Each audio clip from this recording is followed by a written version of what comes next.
From a modest farm kitchen near Lyon, France, all the way to these towering glass skyscrapers in Manhattan. Yeah.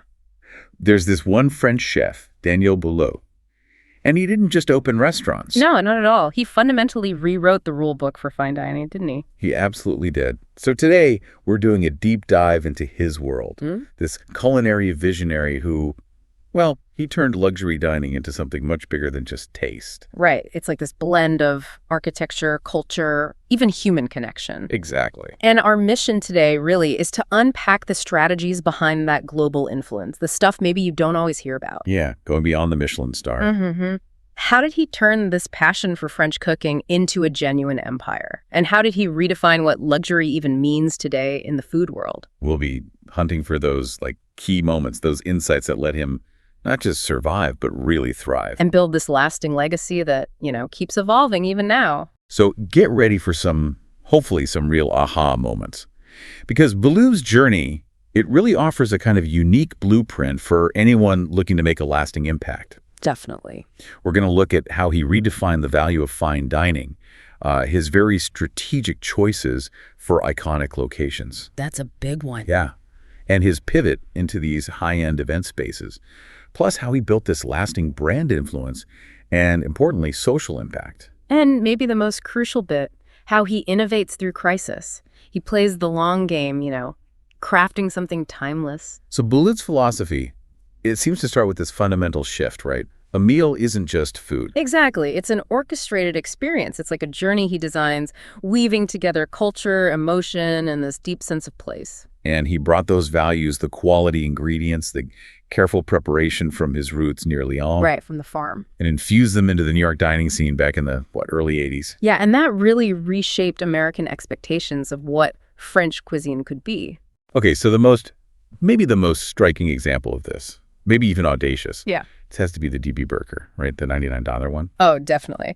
Launched in 2004 at DB Bistro Modern, and it wasn't just a burger. No way. It was stuffed with braised short ribs, foie gras, black truffles. It blew up.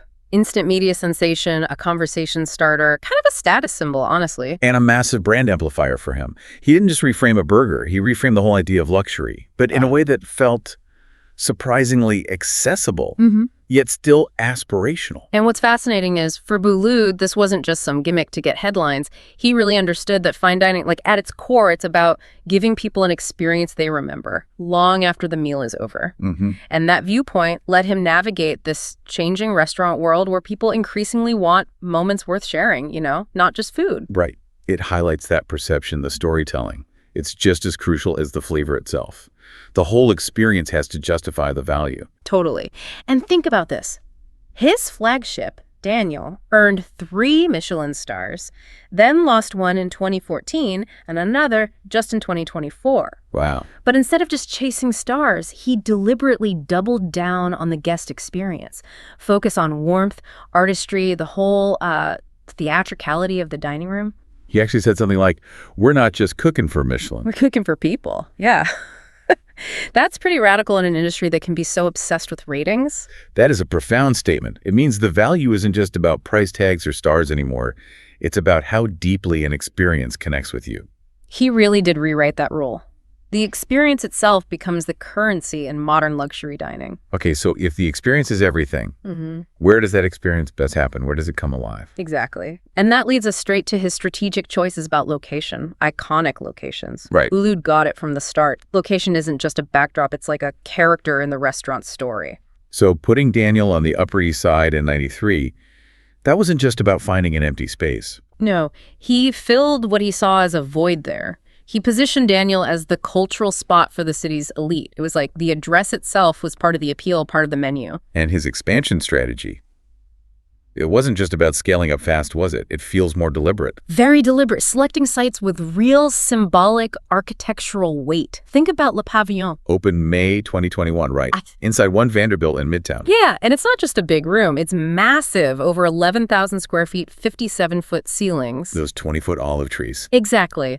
And the views, Chrysler Building, Grand Central, it intentionally blurs that line between nature and the city. It becomes like a sensory escape high above everything. By putting his fine dining right inside that kind of iconic skyscraper, he wasn't just opening another restaurant, he was creating a venue where the atmosphere, the skyline, the spectacle, it's all as vital as the food. And choosing One Vanderbilt then, post-pandemic. That seems incredibly smart. Oh, absolutely astute. New Yorkers were coming back to offices, looking for experiences to reconnect them with the city. Boulud basically aligned his brand with that feeling of renewal, urban luxury. Making Le Pavillon a symbol of New York's comeback. Precisely. And what's also key is how these partnerships work. His collaborations go further. Summit events on the 72nd floor of the same building, Cuisine Boulud, New York, over at One Madison. It's a catering kitchen, right? Serving big corporate clients. Exactly. These aren't random moves. They're strategic entries into places where his brand directly interacts with finance, tech, high culture, often involves complex deals too, revenue sharing, joint ventures. It really hammers home that point. Yeah. Where you serve is as powerful as what you serve. And how you structured the deal can be just as vital as the menu itself. So Boulud's influence really stretches way beyond the traditional restaurant walls. And it's precisely because he shifted towards redefining fine dining by integrating it into these high-end event spaces. Yeah, it's not just business as usual. It's a vision that dining shouldn't be stuck in static venues. It can be dynamic, immersive, right at the heart of urban culture and commerce. And the most striking example, like you said, is Summit Events. Opened July 2025, 72nd floor of One Vanderbilt. An indoor-outdoor space, those sweeping Manhattan views. Right. Designed specifically for corporate events, private parties, luxury gatherings. Forbes called it culinary theater in the clouds. Which perfectly captures it, right? It blurs the line between a restaurant and an event spectacle.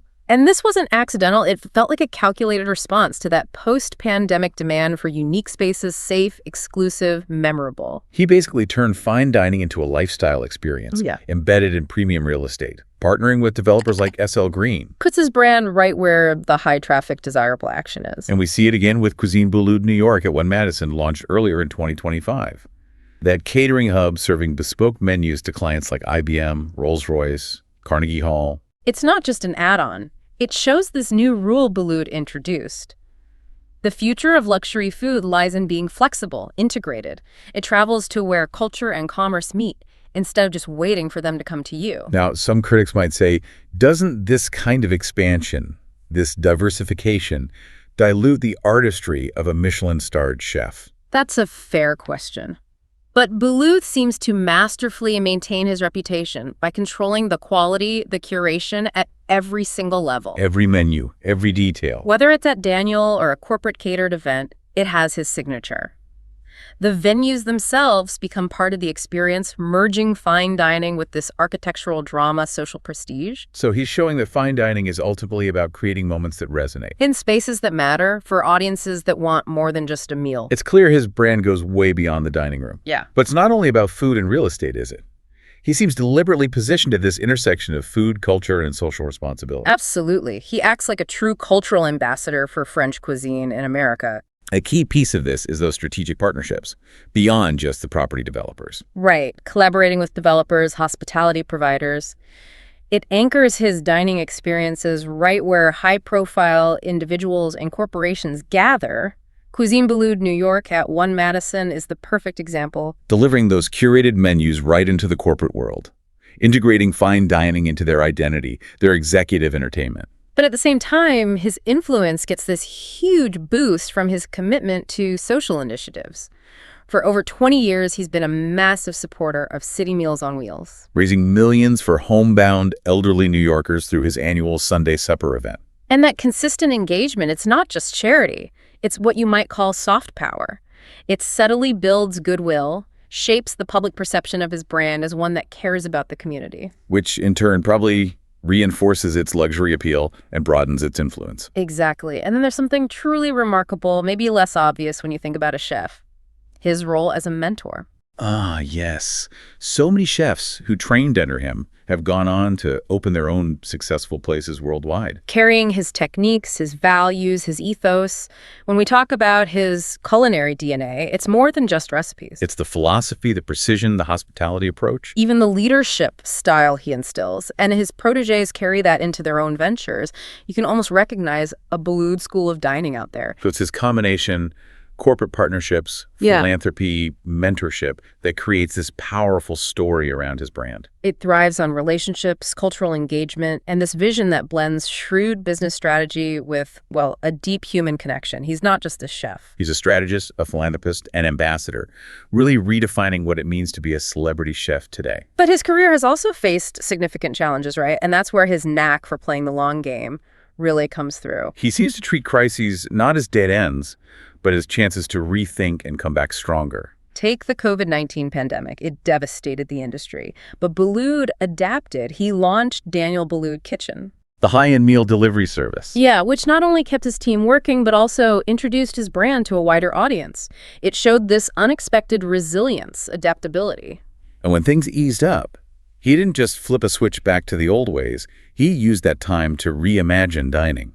The opening of Le Pavillon in May 2021, when many were still hesitant to invest big, that was a testament to this strategic resilience. Its lush interiors, those views. It symbolized renewal, hope. He directly aligned his brand with the city's emotional comeback. It was a calculated move, required significant investment, risk during uncertain times. It showed he could not just survive, but actually lead the way forward. And even beyond the pandemic, he shows he's willing to make tough calls for the long term. Like in 2025, closing Bar Boulud and Boulud Sud. Two long-standing, really beloved restaurants. To make way for a new brasserie concept, that willingness to let go of legacy spots, it underlines his belief that brands have to evolve. That clinging to the past can actually hold you back. By strategically shifting resources towards new things, like summit events or corporate catering, he keeps the brand relevant, keeps it at the forefront. His whole approach feels rooted in sustainability, doesn't it? Building something that lasts by cultivating loyal customers, talented teams, adaptable concepts. He's rewritten another rule. Survival isn't about holding on to what you had. It's about constantly reinventing the future. Daniel Boulud's career really is this masterclass in balancing tradition with relentless innovation, making sure his influence isn't just current, but enduring. He respects the heritage of French cuisine, absolutely, but he's always redefining it. That duality, honoring the past while shaping the future, that seems key to why his brand is both iconic and so resilient. You see this balance, for instance, in how he integrates nature into urban fine dining. The Pavillon isn't just a restaurant, it's an immersive space where greenery thrives surrounded by steel and glass. Merging natural elements with sleek architecture, it creates a space that feels both timeless and very relevant to today's sort of wellness-focused culture. His menus reflect this too. Deeply rooted in French technique, sure, but he adapts dishes to local ingredients, cultural influences, seasonal rhythms. That flexibility lets his cooking evolve without losing its soul. Keeps diners interested, keeps them coming back. And his mentorship, like we touched on, ensures his influence lasts beyond his own kitchens. It embeds his ideas across the industry. His kitchens really are incubators for the next generation, spreading that culinary DNA globally. Plus, he's masterfully used digital storytelling, using social media to visually showcase his dishes, his spaces. That image of a perfect plate against the Manhattan skyline from summit events. Travels far, becomes viral content. Exactly. It attracts a global audience who might never even visit New York, but they know his brand. Ultimately, then, Boulud's legacy is built on understanding that innovation isn't just constant change for change's sake. Right. It's about crafting experiences that resonate across time, across changing tastes. Whether it's through those iconic locations, the architectural storytelling, the deep social engagement, or the mentorship. He's created a brand that feels both cutting edge and timeless. The final rule he's rewritten, that fine dining doesn't fade away when it's rooted in purpose and vision. His journey from that small Lyon kitchen to the heights of Manhattan, it really offers a blueprint for building something that lasts, no matter how the culinary world shifts. Okay, let's recap a bit. Daniel Boulud's journey, truly a masterclass in visionary leadership for fine dining. We saw how he shifted value from just food on a plate to this orchestrated experience. And that legendary 99 Doro DB burger, not just a meal, but a conversation piece, a brand amplifier, proving perception and story are as crucial as flavor. His genius wasn't only in the kitchen, it was that strategic choice of iconic locations, treating them like a character in the story. From Daniel on the Upper East Side to Le Pavillon at One Vanderbilt, blurring those lines between nature and urban architecture. Showing where you serve is as powerful as what you serve. We also explored his pivot into high-end event spaces. summit events, that culinary theater in the clouds. And the efficient catering hub, Cuisine Boulud, New York, serving corporate giants.